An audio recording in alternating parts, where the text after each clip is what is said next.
Breaking news చూస్తున్నాం. ప్రధాని మోడీతో టీమిండియా క్రికెటర్లు భేటీ అయ్యారు. క్రికెటర్లకు ప్రధాని సన్మానం చేశారు. రోహిత్ శర్మతో కలిసి బ్రేక్ఫాస్ట్ చేశారు.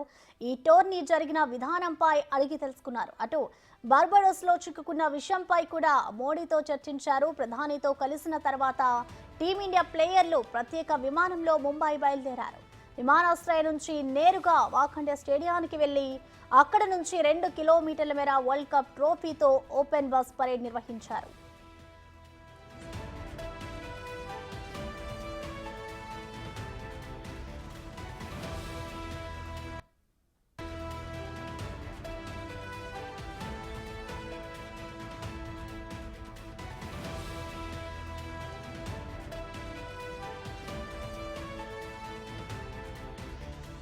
ఇవాళ సాయంత్రం నిర్వహించనున్న విక్టరీ పరేడ్లో అభిమానులు పాల్గొవాలని రోహిత్ శర్మ ఎక్స్లో పోస్ట్ చేశాడు.